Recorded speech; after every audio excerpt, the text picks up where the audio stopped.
বিশ্ব রাজনীতির সবচেয়ে বড় এবং ভয়ঙ্কর সমীকরণটা বোধহয় এবার চোখের সামনেই মিলে যাচ্ছে। পুতিনের পাতা এক অদৃশ্য এবং সুদূর প্রসারী ফাঁদে পা দিয়েছেন ডোনাল্ড ট্রাম্প, আর সেই ফাঁদের মাসুল গুনতে গিয়ে দশকের পর দশক ধরে গড়ে তোলা পরীক্ষিত মিত্রদের হারিয়ে আক্ষরিক অর্থেই কোণঠাসা হয়ে পড়েছে আমেরিকা।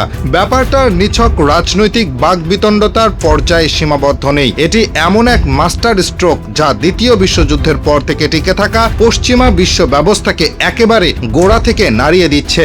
বাইরে থেকে দেখে মনে হতে পারে ওয়াশিংটন হয়তো তাদের চিরাচরিত আগ্রাসী রূপ বা আমেরিকা ফার্স্ট নীতি নিয়েই দাপিয়ে বেড়াচ্ছে, কিন্তু পর্দার আড়ালের খেলাটা সম্পূর্ণ ভিন্ন।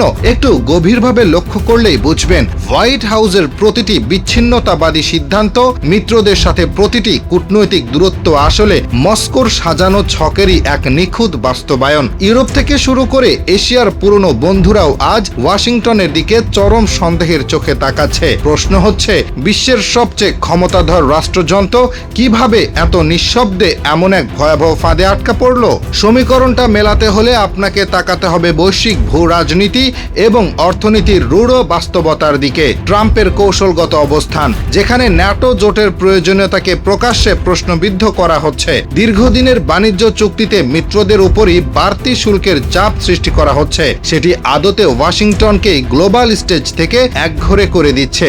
ইউরোপিয়ান ইউনিয়ন বা এশিয়া প্যাসিফিকের শক্তিশালী দেশগুলো যখন পরিষ্কার দেখছে যে আমেরিকার উপর আর চোখ বন্ধ করে ভরসা করা যাচ্ছে না, তখন তারা বাধ্য হয়ে নিজেদের প্রতিরক্ষা এবং অর্থনীতির বিকল্প পথ খুঁজছে। আর ঠিক এখানে চূড়ান্ত বাজিমাত করছেন ভ্লাদিমির পুতিন। একটি বুলেটও খরচ না করে, কোনো সরাসরি সামরিক আগ্রাসন ছাড়াই তিনি পশ্চিমা বলয়ে সবচেয়ে বড় ফাটল ধরিয়ে দিয়েছেন। মিত্রবিহীন আমেরিকা আজ শুধু ভূ রাজনৈতিকভাবেই নয়, বরং অর্থনৈতিক নিয়ন্ত্রণ কাঠামোর দিক থেকেও তার বিশ্ব মোড়লগিরি বা গ্লোবাল হেজিমনি হারাতে বসেছে।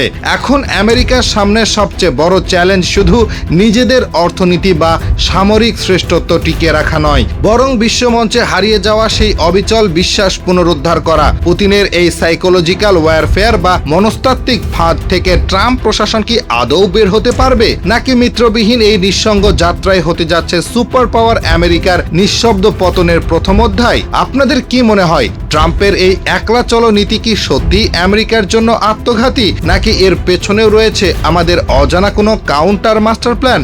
আপনাদের মতামত জানান কমেন্ট বক্সে।